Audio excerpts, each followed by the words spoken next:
There are a lot of trails in Pisgah and DuPont.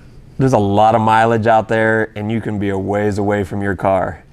And let's face it, the sun don't shine up the same dog's butt every day. So you might be out there and you may need a trail side fix.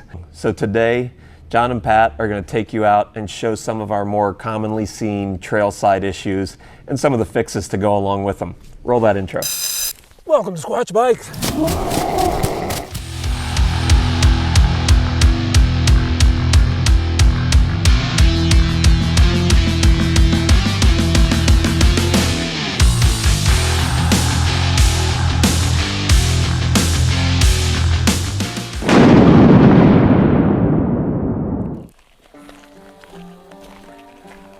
I haven't even started, I'm already sitting in the gravel, but I'm going to show you guys how to put a chain back on. And this is going to work for anything that doesn't have a front derailleur setup, so a 1x chain ring like what I got here. It doesn't really matter what gear it's in, but the derailleur is fighting the chain tension. You can't just put the chain right back on like this. So if you have a SRAM derailleur, you can lock the cage forward. If you have a Shimano, it helps to just turn that clutch lever off. All you have to do is push the derailleur down like this, lift the chain forward, set it on gently, and let it go back, and then don't forget to turn your clutch lever back on, and then it's ready to go. Be careful, sometimes after you've done this or your chain fell off, it might not be in the same gear that it was when it fell off, so don't just go sprinting off with your freshly reinstalled chain. Whoa.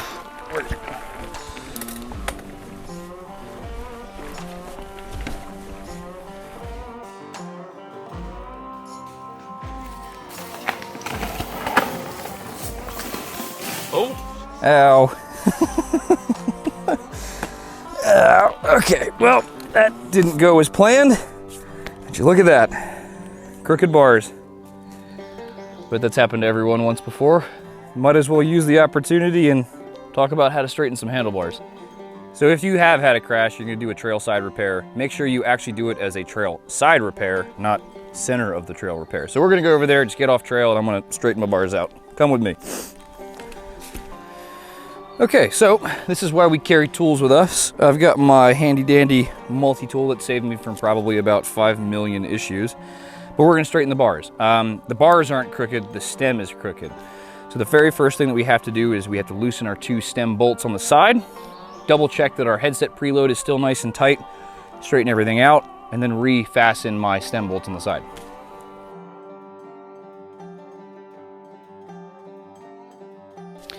Sometimes when you have an off the bike and the bars go down, just double check that your levers haven't moved and that they're still nice and tight.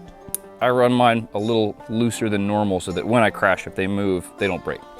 Also to remember, when you're tightening down stem bolts, they tighten towards each other, and every time that you tighten one, you are loosening the other. So you want to make sure that you go back and forth, up and down a couple times to make sure that both bolts are tight.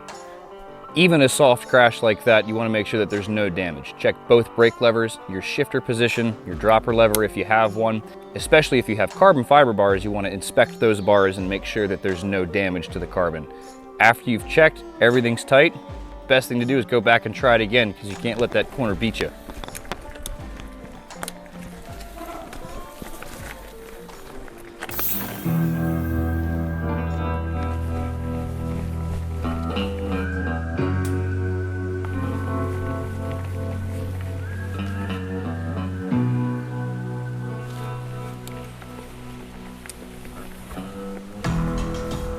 Oh, are you kidding me? Ah, that's a flat. That's a puncture. Now I've got a puncture in my rear tire, so I'm going to show you guys how to plug a tire. Once again, I'm going to make sure that I'm off trail, or in this case, off the bridge. And I'm going to look for some more nails because that thing was nasty.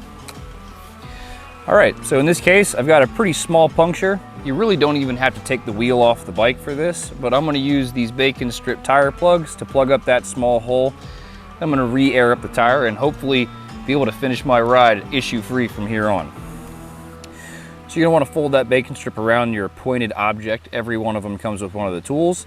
You're gonna place it directly on top of that hole, still spurting out a little bit of stands in this case, and then I'm gonna push it straight through.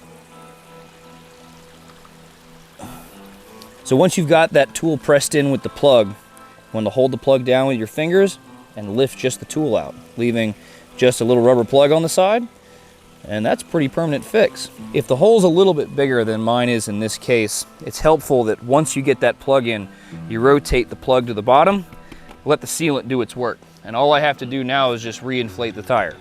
All right, so my plug is in. I'm gonna go ahead and put those away. Hopefully I don't need those again today. And I'm gonna choose whether I wanna use a hand pump or if I wanna use a CO2. In this case, I'm still holding some air, so I'm gonna go ahead and choose to use my CO2 canister and put away that pump. And I'm gonna go over how these work with you, just with this Portland Design Works shiny object. This is my favorite one that we sell. All right, first thing, take off your valve cap. And then you wanna go ahead and open that Presta valve. Make sure that air is flowing, save that. Try really hard to not lose it.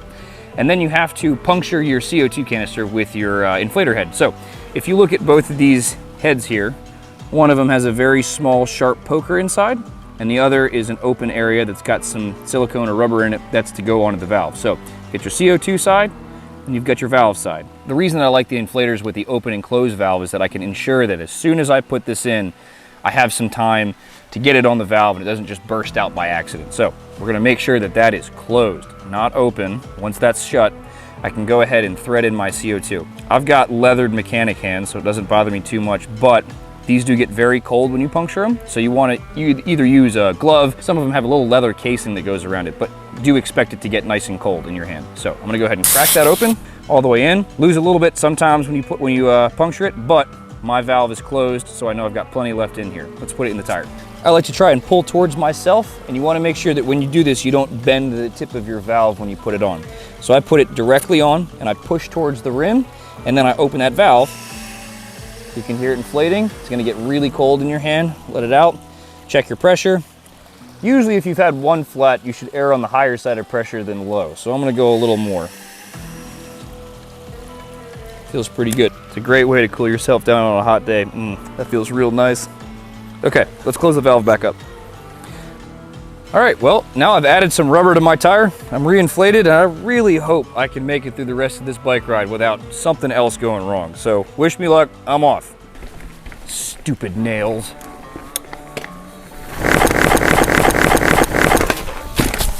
Oh. What? Okay, well, I guess we'll be putting a tube in because a plug's not gonna fix that, is it? Let's get off trail again and give this a go. Step one is pull the wheel off. So step one when repairing your second flat of the day is to eat your meatball sandwich. It's important. So in my case, I burped the tire. That's why it's totally flat. Nothing punctured it. So I know that I don't have to go and fix a hole in the tire. That's not why it leaked. It's because I foolishly cornered with too low a tire pressure and pulled the tire off the rim. So putting a tube in this time, and because I used my CO2, I'm gonna be using my hand pump today. And I forgot a tire lever before coming out here to film this video. I don't need one to get it off, but I'm gonna show you that you can use other stuff like the lever from this pump. As we pull the tire bead back from the rim, make sure that the whole thing is unseated. It's gonna make it the loosest it can possibly be. You hook anything underneath it like that, and then it will just open up like that. This is a tubeless tire, so it's full of sealant. You don't have to dump it out. This is Eco Sealant by Joe's, so if it does fall out into the woods, it's not a big deal. It is all biodegradable. So the first step with your tube is to inflate it just enough so that it holds its shape. You can either blow into a Presta valve with your mouth, or you can start to use your pump. Really make sure that you don't bend the valve. You want to support it directly from behind when you inflate this. Lock your pump and start to inflate it.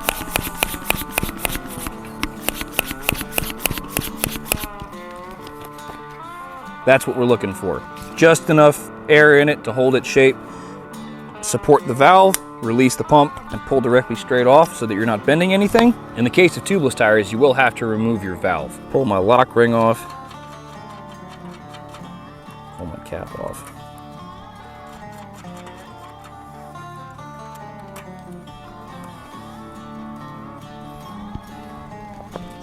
Keep all up. Don't leave your valves in the woods. You want to peel the tire back to expose the valve hole in the rim, and then slide the tube valve directly down into the hole, and then just place the tube inside the tire casing by hand. I like to spin the wheel so that the valve is facing away from me. The valve takes up some space at the inside of the rim. While I'm putting the tire on, getting the bead in between the tube and the rim, it gives me just a little bit more space and makes it just a bit easier. From here, our goal is to use our thumbs and no tools if you can to get the tire bead in between the tube and the rim all the way around and snap it on.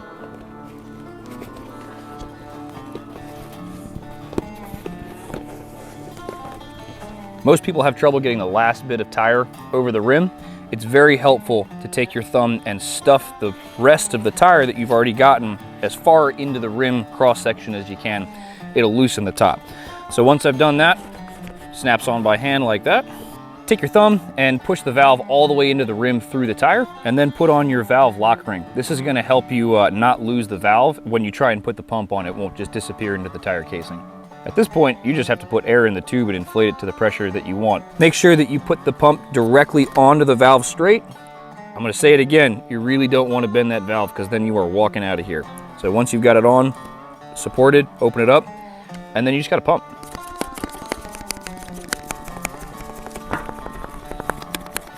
Well, I haven't had to do that in many years, and that's just as hard as I remember it being. That took forever. All right, you have to release your pump, put the lever down, push straight off, and then she's ready to go back on the bike. All right, that's on. Spin it, make sure that there's no brake rub. We're ready to go riding again.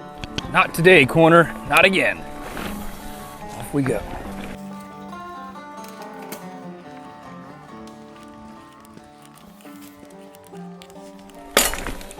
Oh, what? I'm giving up, I'm going hiking. I gotta get the chain out of the derailleur first. All right, so, you broke your chain. If you're smart enough to carry a master link, you can fix this and you can get home still. So I'll show you guys what happened and then how to fix it. Master link, what is it? It's a chain connector that doesn't require a tool to be put back together. But you do need a tool to push the old broken link out. So that's what we're gonna do first. So we're gonna start by putting the derailleur into the hardest gear or the smallest cog. Just hit that release button a couple times. We have to take our broken chain link out of the chain to put the new master link in. So my Crank Brothers tool here has an awesome chain breaker on it. Chains are made up of male and female links. This side here, the inner plates, that's a male link and that's a female link. Master link replaces two outer female links, so you need to have two male links at the end and pop out that broken female link. So on this tool here, as you rotate the rest of the multi-tool, it's going to take that pin pusher towards the link holder right here. So when you set your chain down into it, the pin on my tool is going to push out the pin like this one is here on the broken link.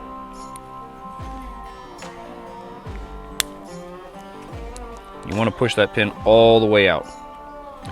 Don't lose that pin. We don't want to leave this stuff in the woods.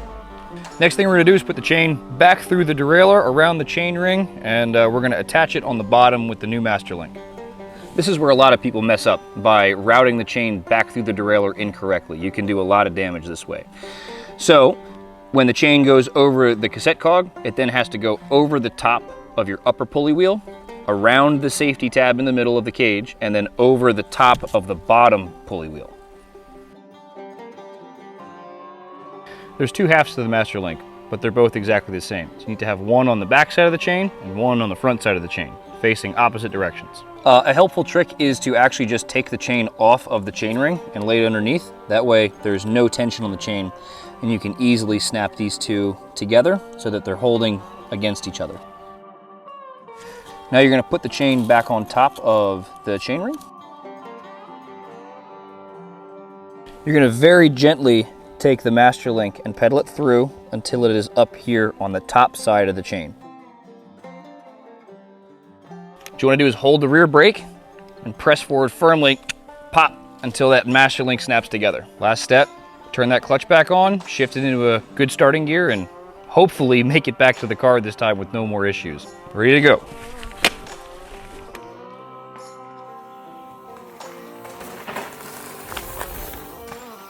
Well, that was about the worst bike ride of all time. I broke a bunch of stuff. I hopefully taught you how to fix it. If you'd like to see other things, other trailside repairs in the future, put them in the comments. We'll do our best to go out, break it the same way, and show you how to fix it. Otherwise, if you haven't already, please do subscribe, and we'll see you next time. I have never intentionally tried to flat a tire. Now I'm doing it multiple times in one day. For you guys, how low do you think I have to go before it just like blows off? That's coming off. Okay. Why are you making me do this? I love you, baby. It's not your fault.